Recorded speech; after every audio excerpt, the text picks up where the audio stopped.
എന്താണ് ഇവിടെ ഇപ്പോൾ ഗ്യാസിൻ്റെ പണിയെടുക്കുന്നവരെ നിങ്ങൾ തടഞ്ഞു നിർത്തിയിട്ടുണ്ട്? എന്താണ് അതിൻ്റെ പ്രധാന കാരണം? ഇവിടെ ഇപ്പം ഗ്യാസിൻ്റെ ലൈനിൻ്റെ പണി തുടങ്ങിയിട്ട് ഏകദേശം ഒരു 7 മാസമായി. ഈ 7 മാസത്തിലെടുക്കുക അവർ ഓരോ ഘട്ടം ഘട്ടമായിട്ട് ഓരോ ആൾക്കാരാണ് വന്ന് ചെയ്യുന്നതെന്നാണ് ഓരോ കാര്യങ്ങളും പറയുന്നത്. ആദ്യം ഇവർ ഓരോ വീടുകളിലേക്ക് ലൈനിട്ട് കൊടുക്കുകയായിരുന്നു ചെയ്തത്. അതിന് വേണ്ടിയിട്ട് ഒരു കുഴിയെടുത്തു ഓരോ വീട്ടിൻ്റെ സൈഡിൽ റോഡിനോട് ചേർന്നിട്ട്. അത് കഴിഞ്ഞിട്ട് അത് മൂടിയിട്ട് പിന്നെ വേറൊരു ടീം വന്നിട്ട് റോഡിൻ്റെ മെയിൻ ലൈൻ ഇടാൻ വേണ്ടിയിട്ട് കംപ്ലീറ്റ് റോഡിൻ്റെ സൈഡിലോട്ട് കുതിരിട്ട് പോയി. അതും പൈപ്പ് ലൈൻ ഇട്ടതിന് ശേഷം അവിടെ മൂടി വെച്ചു.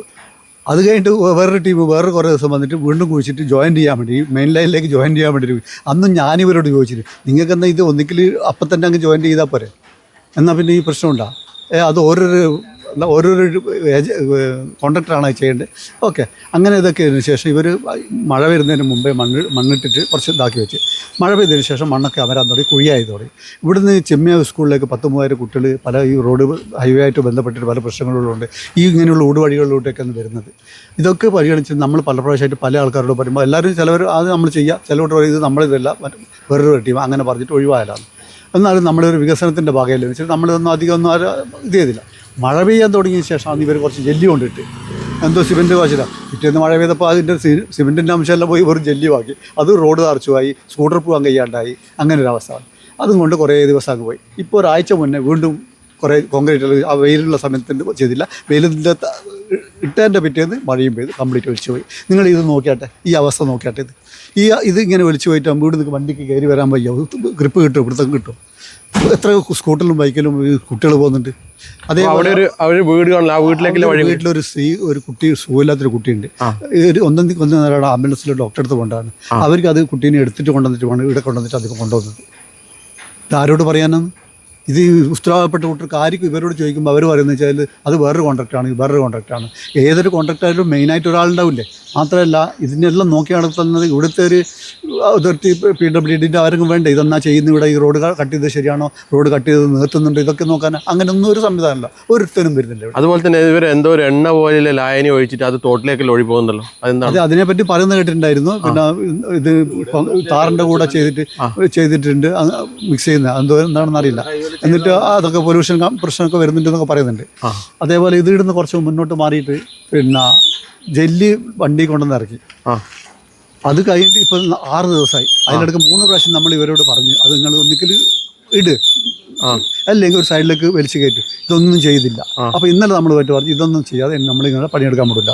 അങ്ങനെയാണ് ഇന്ന് ഇത് ചെയ്ത് കാണാത്തതുകൊണ്ടാണ് ഇവരുടെ പണിയെടുക്കുന്നോട്ട് തൽക്കാലം അവിടെ നിൽക്കുന്നോട്ടാണ് ചെയ്തില്ല. നിങ്ങളെയൊക്കെ വിളിക്കാനും കാരണം ആ മണ്ണ് നിങ്ങൾ പോയി നോക്കിയാൽ കാണാൻ പറ്റും. ഈ സ്കൂൾ ബസ്സുകൾ രാവിലെയും വൈകുന്നേരമുള്ള ലോക്കൽ സ്കൂളുകളിലൊക്കെ വന്ന ബസ്സുകളൊക്കെ വരുന്ന ഒരു ഏരിയയാണ്.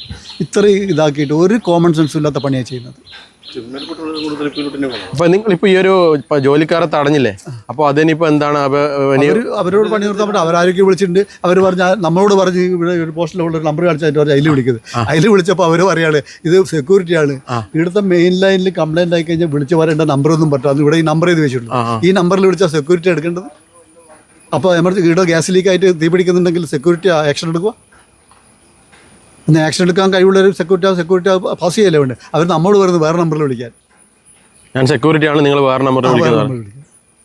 ഇതാണ് ഇവിടുത്തെ. അപ്പോൾ ഇനിയിപ്പോൾ ഇവരെ ഈ ഒരു പണി തടഞ്ഞു കഴിഞ്ഞാൽ നമുക്ക് ബുദ്ധിമുട്ടാവോ, അല്ലെങ്കിൽ ഇനി ആരെങ്കിലും മറ്റെന്തെങ്കിലും? അതെ, അവരോട് പറഞ്ഞിട്ടുണ്ട്. അവരെന്താ ആക്ഷൻ എടുക്കുന്നത് നോക്കട്ടെ. നമ്മൾ അതുകൊണ്ടാണ് ഇവിടെ നിൽക്കുന്നത്. അതുകൊണ്ടാണ് നിങ്ങളെയും വിളിച്ചത്. ജനങ്ങളും അറിയട്ടെ, നാട്ടുകാരും അറിയട്ടെ, ഉദ്യോഗസ്ഥന്മാരും അറിയട്ടെ. ഇവിടെ മേലുദ്യോഗസ്ഥന്മാരുണ്ടല്ലോ ഇത് നോക്കാം. ഇത് ആൾക്കാർക്ക് കൊട്ടേഷൻ കൊടുത്തെന്ന് വെച്ചിട്ട് അവരെ പാടായി എന്നല്ലല്ലോ. ഇവിടുത്തെ ആൾക്കാർക്ക് ഒരു ഉത്തരവാദിത്വം ഇല്ലേ? അതെന്തുകൊണ്ട് നിറവേറ്റുന്നില്ല? ഏതെങ്കിലും ഒരു ഉദ്യോഗസ്ഥൻ വന്ന് നോക്കുന്നുണ്ടോ ഇവിടുന്ന് നടക്കുന്നത്? അതുപോലെ തന്നെ ഈ നേതാക്കന്മാരും MLA MP അങ്ങനെ ആരെങ്കിലും ബന്ധപ്പെട്ടിട്ടുണ്ടോ? ഇത് പണ്ടാരെ പറഞ്ഞാൽ അത് അങ്ങോട്ട് കടക്കണ്ട. അങ്ങോട്ട് കടന്നു കഴിഞ്ഞാൽ പിന്നെ എനിക്ക് കുറേ പറയാനുണ്ടാവും. അത് പറയാത്തത് നല്ലത്. ഇവിടെ തന്നെ ഉരുട്ടിക്കൊടുക്കാൻ ഒതുങ്ങുന്ന ഒരു വർഗ്ഗമാണ് നമ്മൾ. അപ്പോൾ കൗൺസിലർ ഉണ്ടോ നിങ്ങൾക്ക് ഇവിടെ? ഒരു കൗൺസിലറോട് എത്ര പ്രാവശ്യം പറഞ്ഞു?